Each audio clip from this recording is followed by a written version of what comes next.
Welcome to G&T Sips and Giggles, where the cocktails are mixed with laughter and the stories are shaken, not stirred. Join the dynamic duo of Glenn and Tina for a delightful exploration of their own self-belief. In this episode, Glenn opens up about his journey of self-doubt and feeling like an imposter, while Tina shares how she found her voice in drag. This week's podcast has a few more serious sips and a little less gin giggles, as both hosts talk candidly about their exploration of personal identity, courage, and the beauty of embracing their very own stories.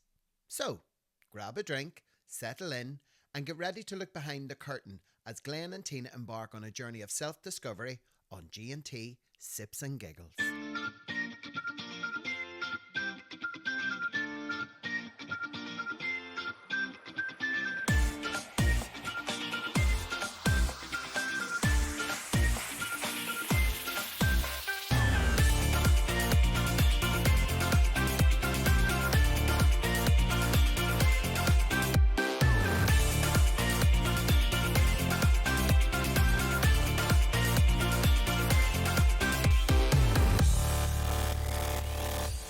Well, thank you for that introduction, Miss Legs. So good to be back with you this week.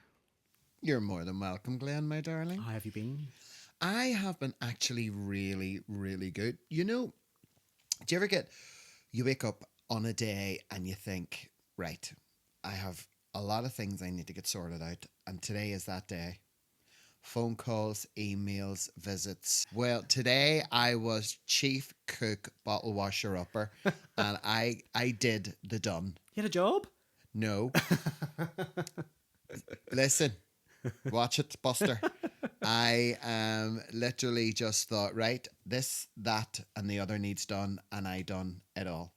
And do you have a profound sense of achievement that you've actually got something done today? Yes. I think that's it's nice that, isn't it? When you I sort of like yeah. have the dread of I've got so much to do today. I know. And then when you get it done, you can sit down with your bestie, record a podcast, and sip on a wee gin. I know.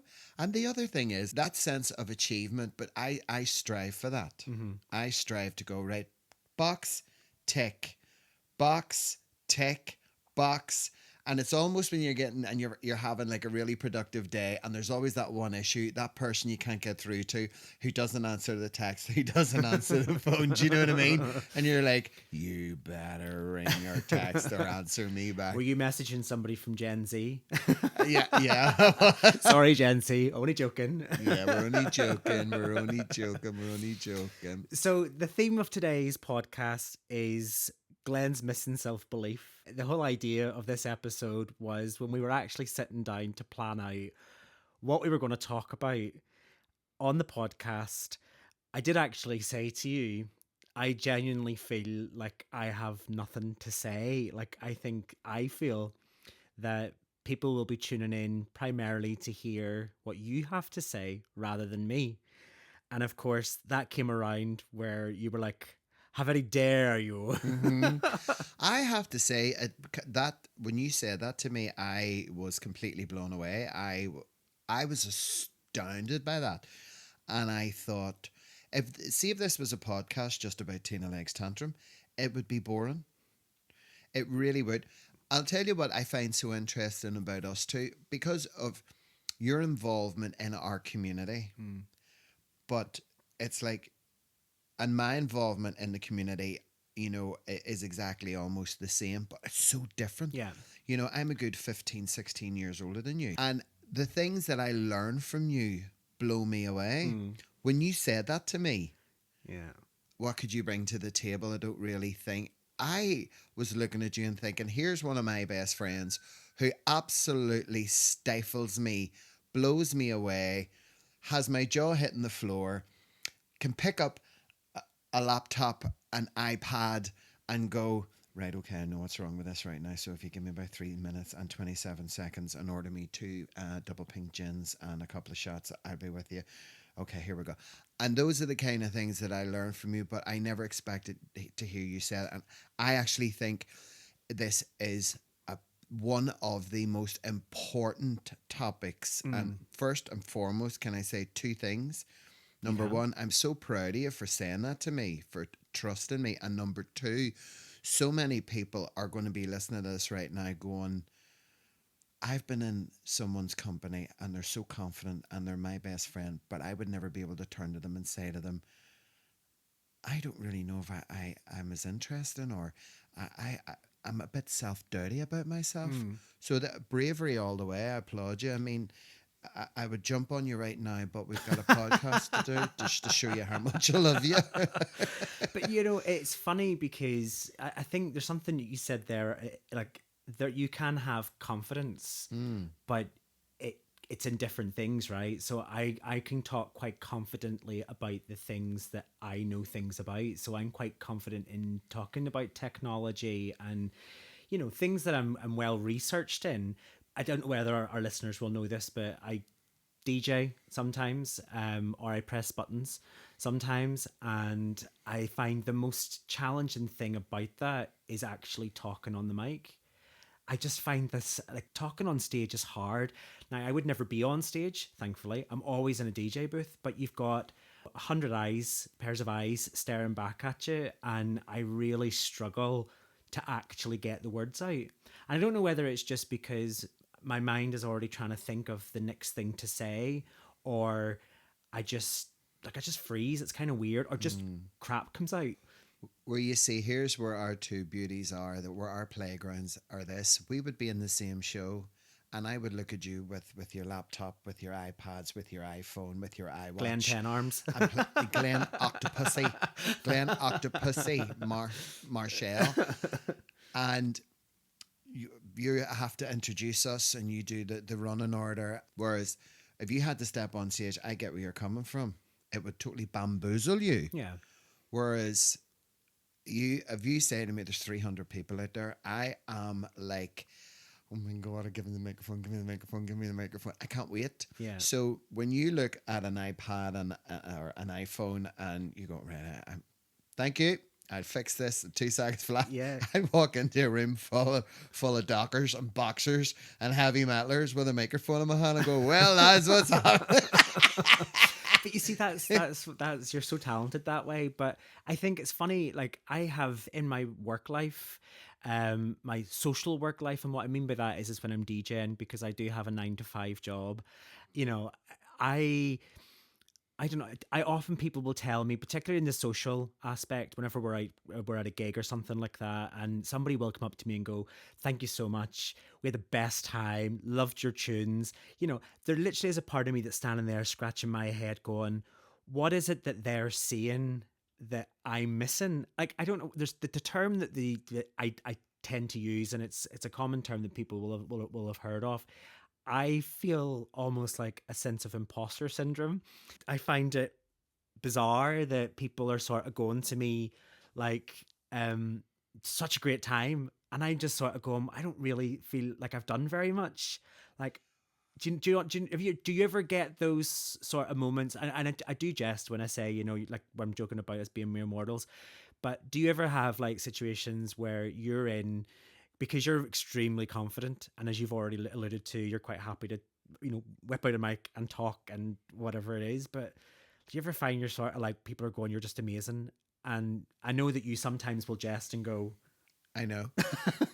but do you ever get this moment, or have you ever had this moment, maybe you're beyond it, where you've sort of just stood there and scratched your head and went, I don't know why they're telling me that. I can't really see how they're telling me that. What I always tended to do in the early days of drag was, I was fascinated when people used to say to me, "Oh my God, you were this. Oh my God, you were that." I was always very happy, always very positive. People were always throwing their arms around me. And as time went on, I always, with people would say, "Oh my God, see you, Tina, I swear to God, you were hilarious." And I will go, "Oh no." Or they'll say to me, "Oh my God, Tina, you look amazing." And I go, "I know."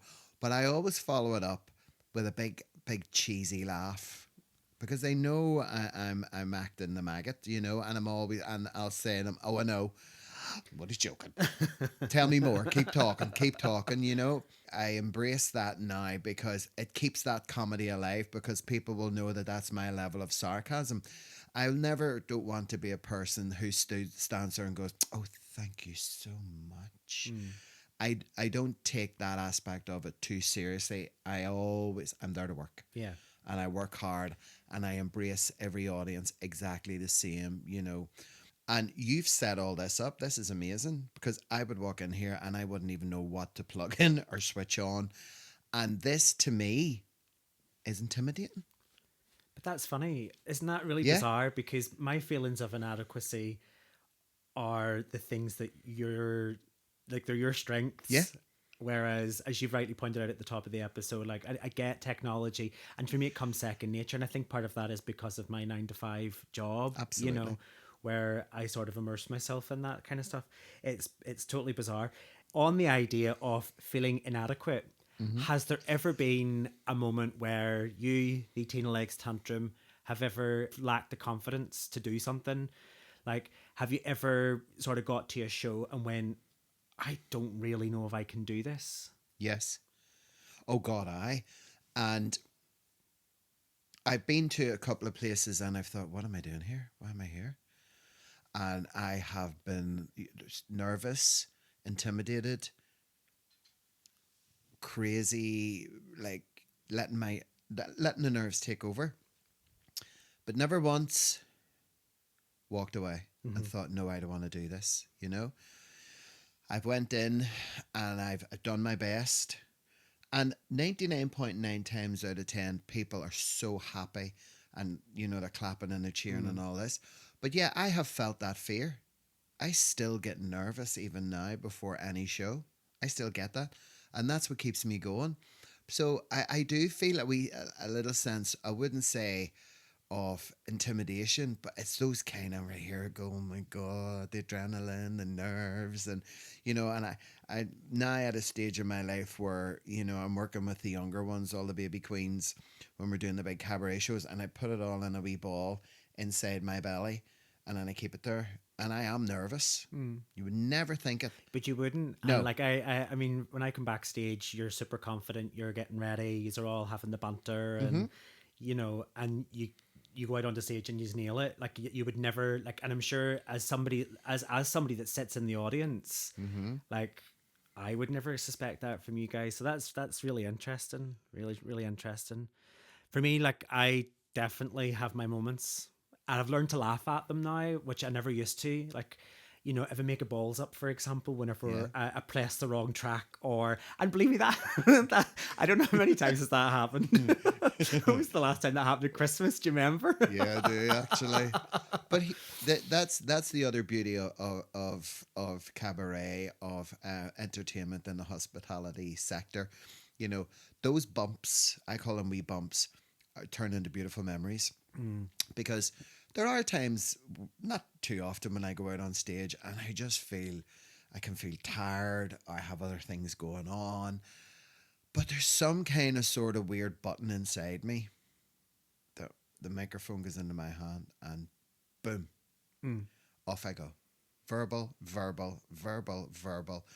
And there's times when I come off after doing a show and I go trotting up the road and I'll think to myself, where did that come from? Tina, what in the name of good God? You know, do you know what fascinates me as well? And even doing this stuff for over 30 years. And you've seen this. Do you know, we're doing a show and the come up to you and say, hey, swear to God, brilliant, loving it, swear to God, music's brilliant, do you want a wee drink? And you'll go, take a wee pint, like, thank you. Tina, what about yourself? No, I'm fine, I don't drink. And their faces hit the floor, don't they? I mean, I've witnessed that once or twice. Yeah. Oh, sure, you'll take Yeah, one. John. Oh, he'll have it instead, sure. Yeah. And I always give it to him, give it to Glenn. Are you sure you don't want one, Tim? Do you not drink? I'd be like, no. What? And I that's another part of it that I had to teach myself. Learn to say no. Because sometimes saying no is actually better, because I obviously, you know, you're getting older, you get a wee bit wiser. And I got fed up putting my money back in the tills, so I decided to put it back in the bank. That makes sense, yeah. You know? Yeah. And when it's time to drink, then and I'm having a drink, and Tina's out having a drink, and you all become really frightened, and Tina's on the pink gin and tonic. Did they ever give you like an alter? Do you know the way that Beyonce has Sasha Fierce? Yeah. And was there ever like a nickname that you were given for like when Tina is like on the lash? Yeah. What was it? Legs, Really? Legs, So I'll tell you this funny story about me, and this is why I got the name Legsy. When I used to have a drink and I used to be out and thought it was gorgeous and everything, 3 o'clock in the morning, and this was the smartest thing that any doorman could do, because I just wanted to drink and dance all night long, even though the place is over and the place is empty and out. And Kev would come up to me, Tina, you look lovely.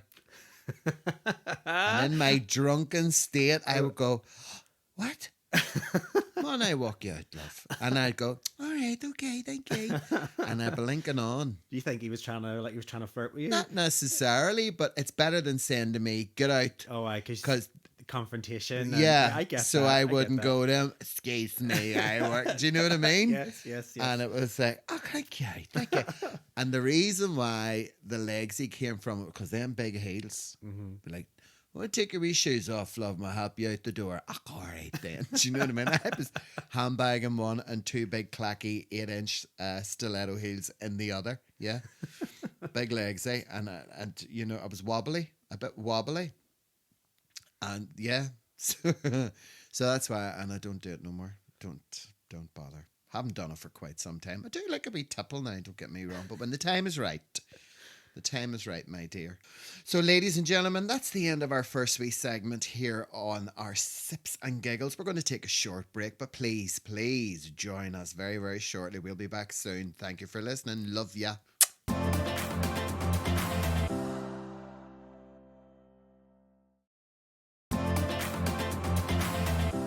So, welcome back. Thank you for joining us. You're still talking to me, Glenn. And me, Miss Tina Legs. So, we were talking about just before the break there we're talking about, self-belief just in general and imposter syndrome, which is something I often suffer from. But how did you really learn to voice your true self as Tina? Where did that confidence come from? Was that just something that grew over time? Was it always there? For me, I was always a very, very confident kid, you see. And then, as I was saying in a previous episode, I didn't know I could dance until I went to a dance class. And that instilled a lot of confidence in me that I didn't know I had a talent, but I did. I didn't know what to do with it. There was no dance schools or anything. There was nothing going on until later on in my life. And how I was able to get past without having to talk in the microphone, because believe it or believe it not, here comes a bombshell. The first 2 years of my drag, I never spoke on the mic. That's really bombshell sort of material. Yeah. Wow. 2 years? And I wouldn't do it. Why? What was the motive? I'll tell you what I did do, where the confidence came from. I could perform to anything. My choreography has always been really good. I'm a very, very good, well-experienced dancer. Routine, I'll pick it up within 5 minutes. Comedy, no problem. But when it came to talking on the microphone, I completely and utterly was like, oh, I can't. And what happened one night in the Parliament, Trudy and I were doing a show, and this was way back in the day. So we had a ghetto blaster, and our music was on tape cassette, and they put a microphone to the ghetto blaster so it would come out through the speakers. And we halfway through our show, and the tape broke. Oh, gosh. So they were like, you need to finish the show. So I said, right, well, give me the microphone. So I took the microphone and I started telling jokes. Now, they were very rushed, but the reception of people, because we'd already got them half cooked and they were enjoying the cabaret. And I think it was one of the very first times I think I was in that situation and I had to make the most of it. But because the crowd had already been so supportive, it seemed like it was part of the show. And I told a couple of jokes and I told a couple of one-liners. And then Trudy and I done a wee bit of a sing-along. And it was the right time for me. If I hadn't have done it or made an excuse, it wouldn't have worked.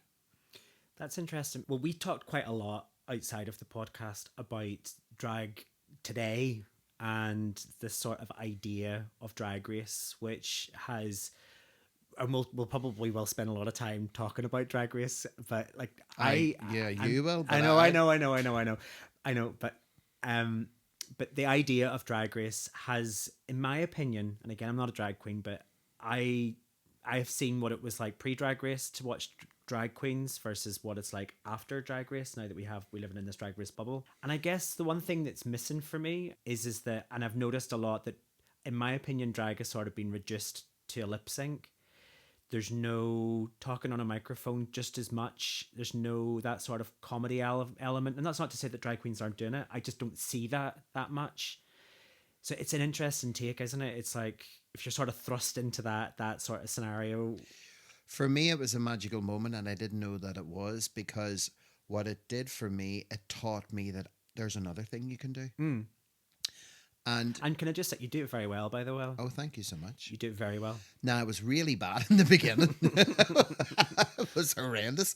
And back in the day, before we had you can't say this and you can't say that, it was really dark. Mm. But there is no rule book about, doing stand-up comedy. Back then, obviously, there wasn't. And, but I just did it. And then I started to do bingo, and I got we stories together and we jokes together, the Tuesday night down in the Cube. Mm-hmm.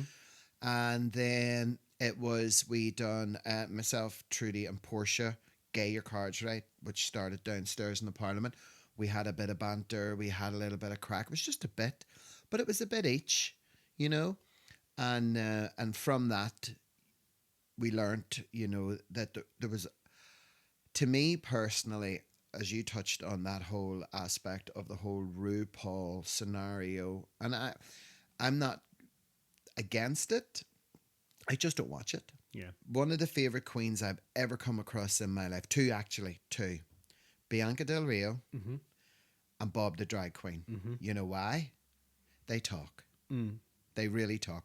And I think there's a lot of humour in standing watching someone, especially a drag queen, with a microphone in their hand, and they take their time with their audience and they wait for a response, and it can be absolutely anything, and I love that. I love pretty queens that want to get up and lip sync and backflips and splits as well.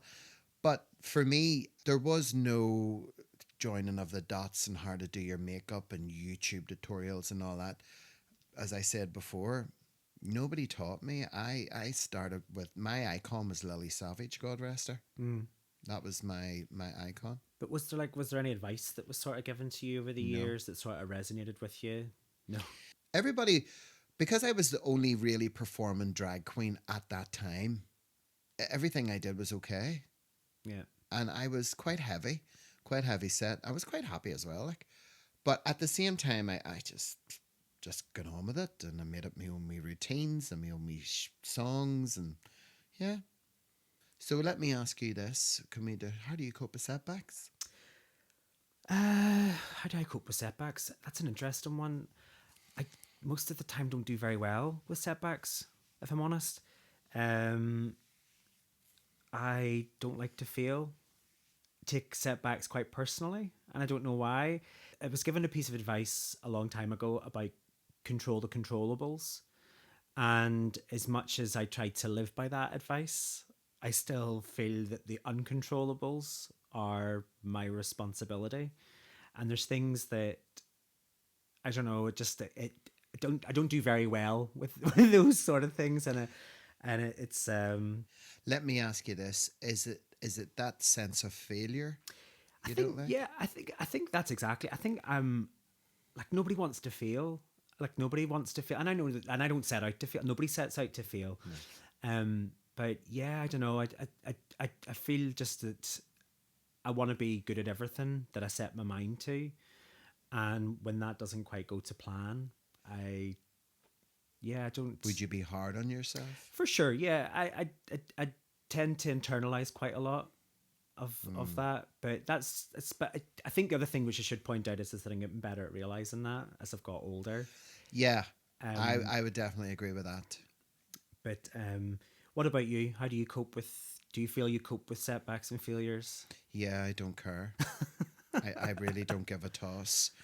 If I do something wrong and it's it's not the end of the world. Previously, I would have thought about it and thought about it and felt about it, and I would have been like, "Oh my god, oh my god." Now I'm like, "All right, okay, whatever." I literally pick it up and I throw it over my shoulder, and if I get the opportunity to do it again, I'll make sure I get it right. Yeah. I need a big spoon of whatever it is you've been eating with that, to be honest, for me, because I just, that's, yeah. Yeah, I honey, have you so can have much, as many spoonfuls as you like. so much You can be like admiration Mary for that. Poppins, spoonful of sugar, up the medicine, go Go down. Yeah, I don't know. Like, I mean, I mentioned there, like, over the years, I have got better at it. I've learned to be a bit more resilient with those sort of things. Um, listening to the likes of podcasts and things, and hearing other people's viewpoints. And actually knowing that there's other people out there that feel the same kind of way as well has been supportive. And it's definitely helped me understand myself a bit better. But I will be forever the perfectionist. Yeah, I think It needs to be perfect. Yeah, well, it has to be perfect. Well, it doesn't have to be, but when you can get as close to as what you think is your perfect is good enough, you know what I mean? I mean, you're also completely and utterly so resilient because you keep on going until you get something.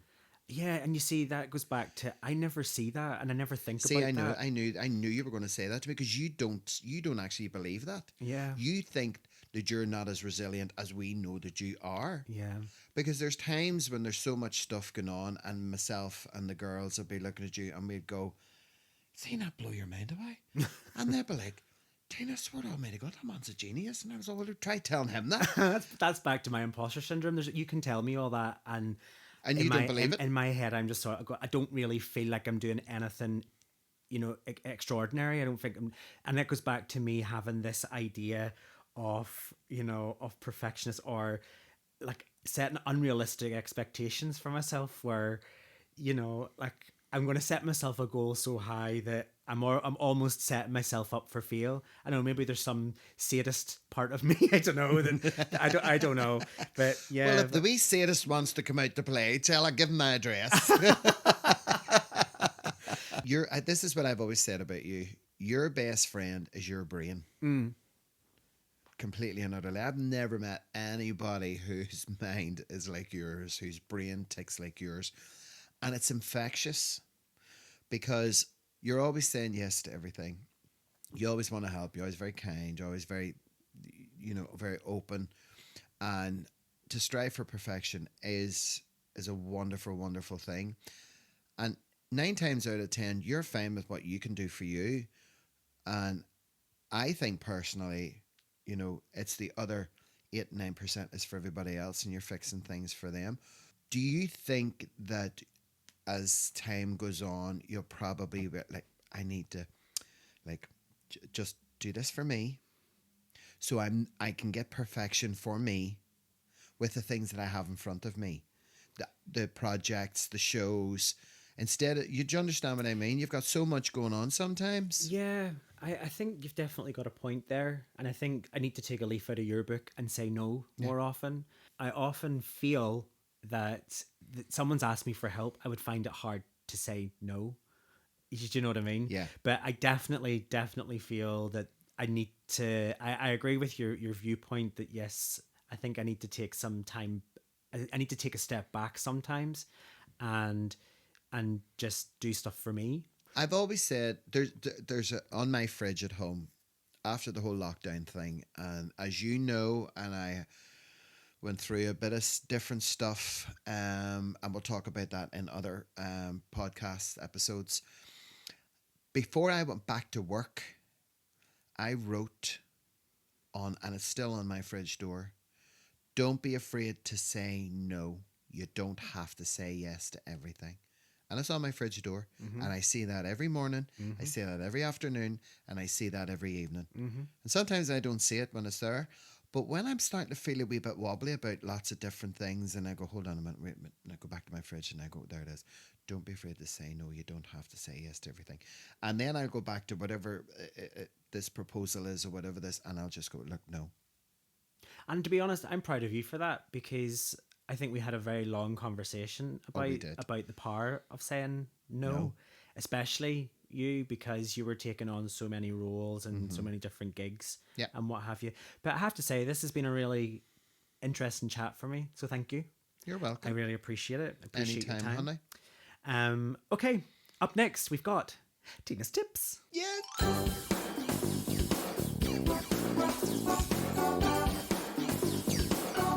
Tina's tips. It's okay to feel bad today, but when you wake up tomorrow, decide that it's going to be an amazing day. Then go out there and make it happen.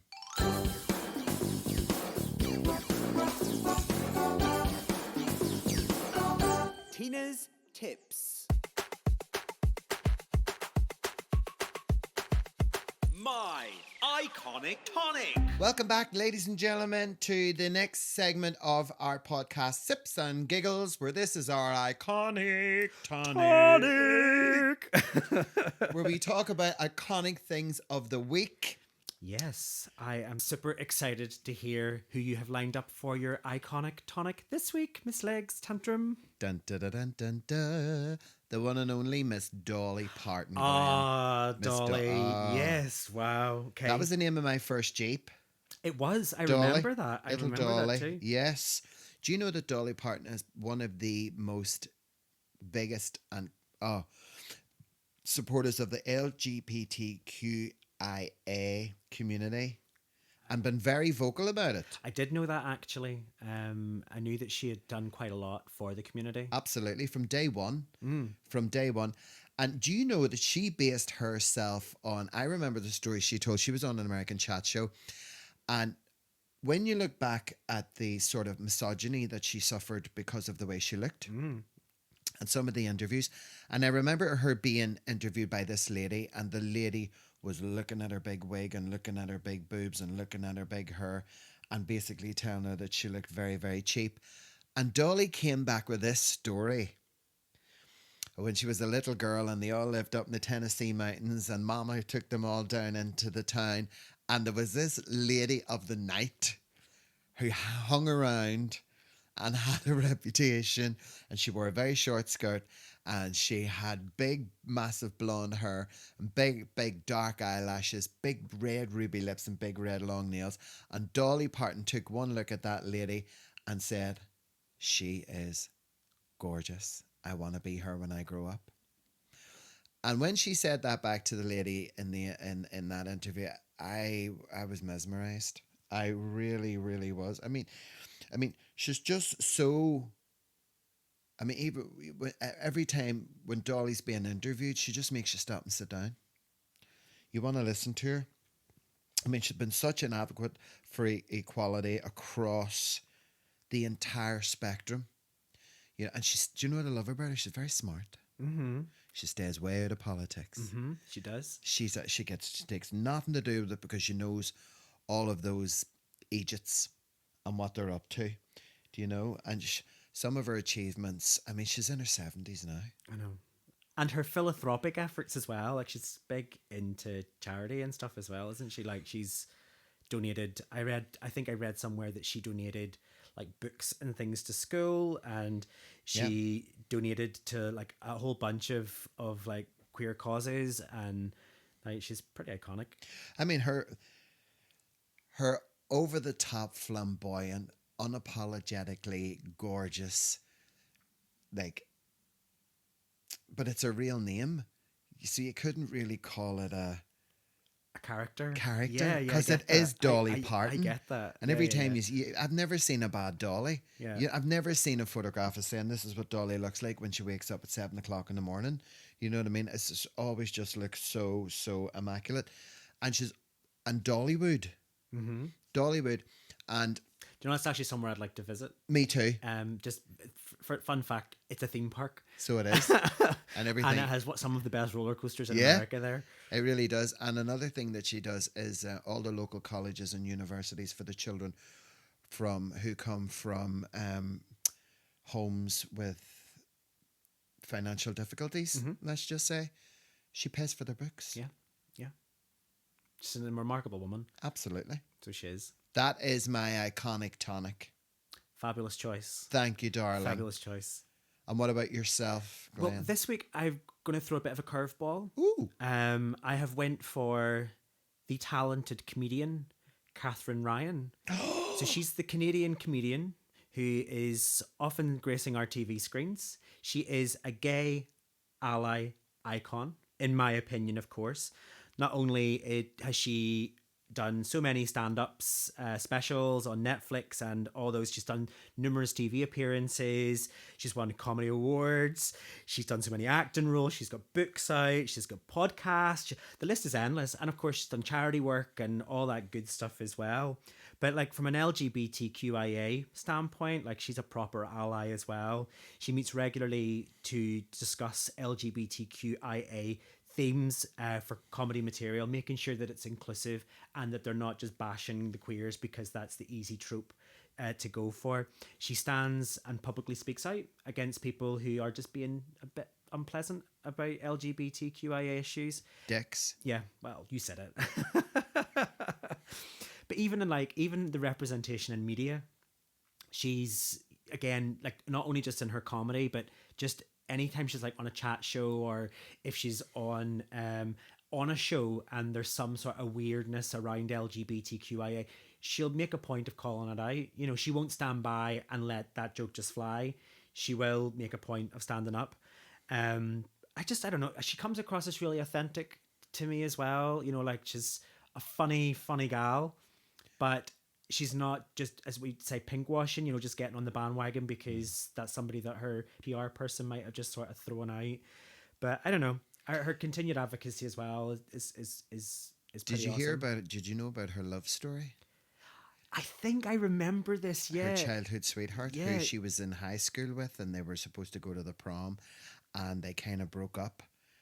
And then many years later, she went to go to see her sister, and she was in a bar. Yeah. And she was looking really rough. She had been on a real long haul flight.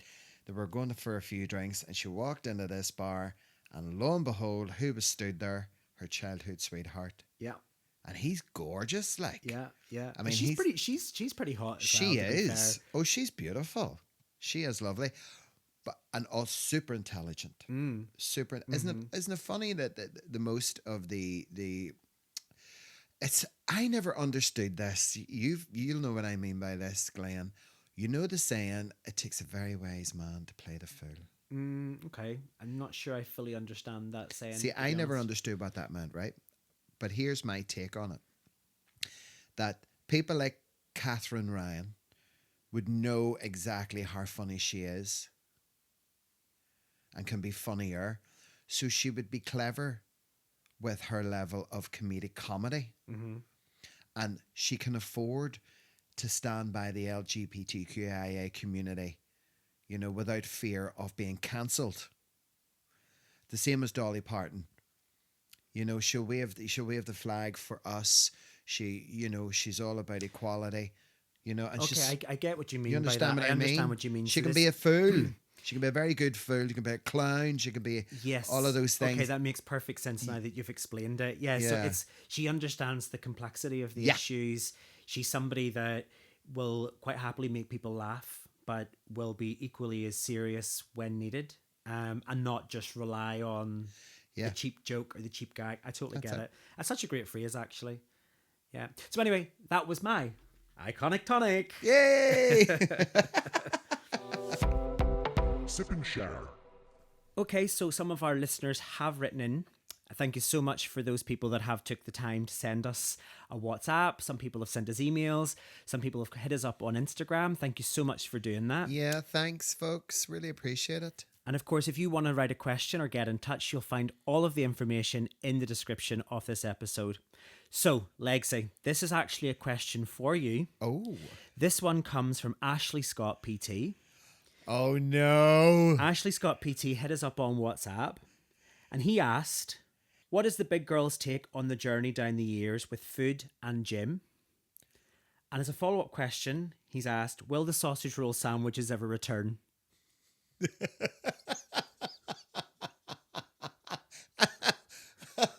I am gonna swing for Bob's.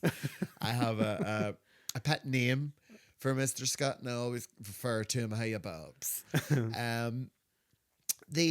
As I've said before in previous podcasts about the whole curvy, large, persona that I used to carry, I've always had a kind of a wall built up. I'm very particular about people who I let get inside my head and my heart.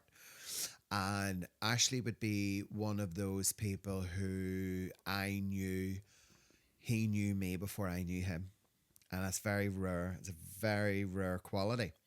So and I like it when someone really gets me and understands me and is able to tell me something about me before I explain it. And I'll go, oh my goodness, you know me already. And he does. So the food and the mental balance of finding they all say it's 80% food, it's 20% exercise. And it's true. So we can find a nice balance. Find it, grab it, hold on to it, because you will live longer, healthier and happier. See if you don't and you don't care, good. That's fine. The sausage roll sandwiches. Gonna swing for him. So lockdown came, right? And we were all locked away March, April, May. We started to open up, right? So by this stage, I think I'd put on about 2 stone. And you only allowed to exercise outside. So we went up to Ballysillan playing fields, and we had to adhere to social distancing rules and regulations. And I had actually gained about 1.5 stone to 2 stone, just like a lot of people had put on a few pounds.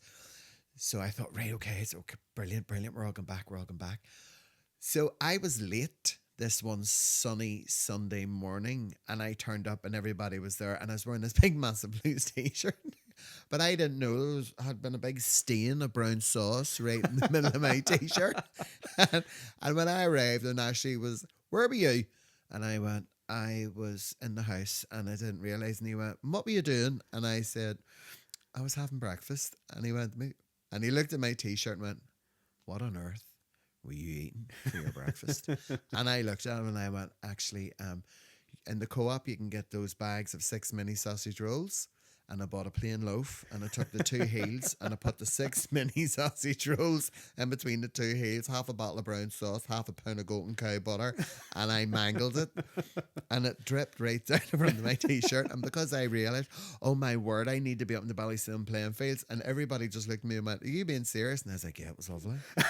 I literally, I think it's a memory that's stuck in his head, because I was so happy that I was eating all the wrong stuff. And I'll tell you better still, sausage roll and a big Belfast bap, sliced right in the middle, one half, the big roundy half, hard bap.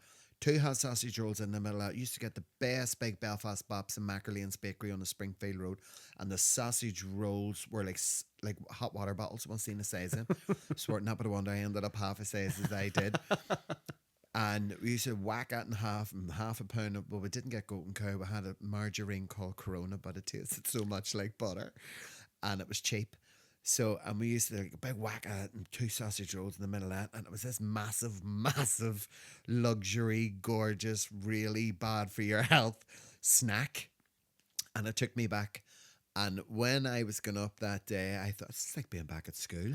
We were all going up there playing fields, and we were doing runs, and we were doing like chases, and but the fun we had.